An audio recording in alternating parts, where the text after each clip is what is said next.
大家好，我是詹庆玲，在故事借阅所，让我们借一本好书，探索自己，阅读世界。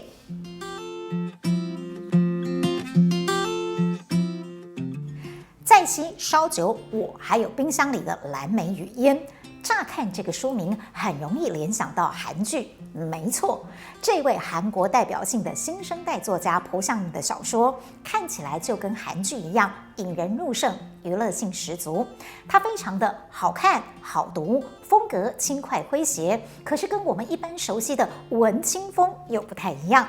作者用他特有的幽默和玩世不恭的语调，诚实表达了现今韩国社会年轻男同志的生活。整部小说以4个中篇故事构成，作者以第一人称我来书写，他的名字叫做映。因此在阅读的时候，我们会很自然地把主人翁套入作者朴相映的人生，而作者在后记中也没有否认里面的故事有一些他亲身经历的影子。他开玩笑地说，这本书大部分的内容都出自于我和周围很多人的过去时期。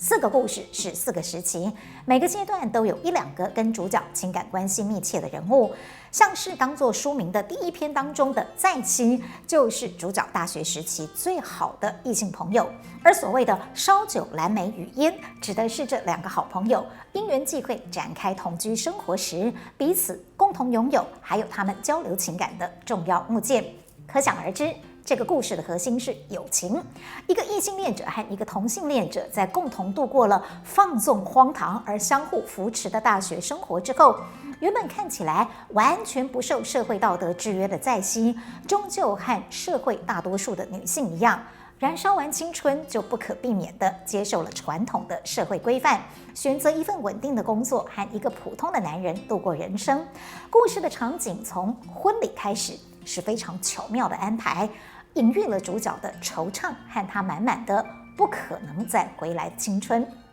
而那些过去岁月里的情感，更重要的是爱情。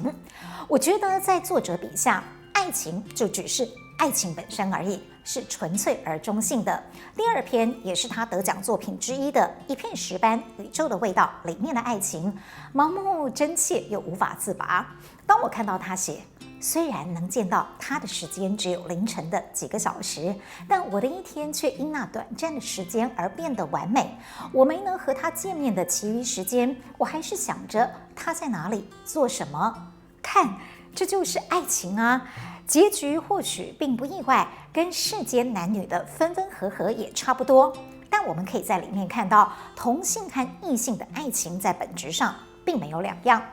至于后面2个篇章的爱情，换了对象也换了模式，有甜蜜，有争吵，有包容，也有任性，还有在庸庸碌碌的人世间，再怎么相爱的人也会面临各自的生涯抉择。虽然很多评论称它为同志文学，不过我觉得它所表述的内在情感和人性其实相当全面。不可否认，在深受儒教影响的韩国社会，同性恋并不是能够被普遍接受的族群。作者用一种插科打诨的自嘲方式，书写自己的性取向和看似杂乱的青春。在我看来，或许他试图以此大方展示自己的身份，并且向周遭的人宣示，可能有问题的是你，不是我。这个部分是我感受到作者很高明又很尖锐的地方。他好像在写爱情，却把亲情包装进去，叙述主角的母亲在儿子高中时目睹他跟学长在公园接吻之后，冷静地把儿子带去看精神科，并且让他整个暑假都关在精神病院接受治疗。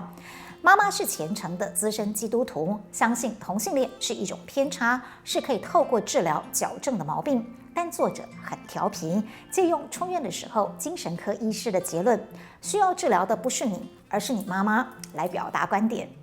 我个人其实蛮喜欢他描写母子互动的情节，不管有过什么样的沟通障碍、误解、怨恨，在母亲罹癌不久于人世时，儿子还是体贴的陪伴，而妈妈也会感性的诉说对儿子的牵挂和疼惜。朴相映的小说很自然，他被誉为当代韩国的现象级作家。透过他的人际和情感连结，我们可以看见韩国年轻一代的心灵，体验韩国的城市风貌和社会文化。借阅这本《再惜烧酒我还有冰箱里的蓝莓与烟》，在一本小说中看不同的人群，相同的人性。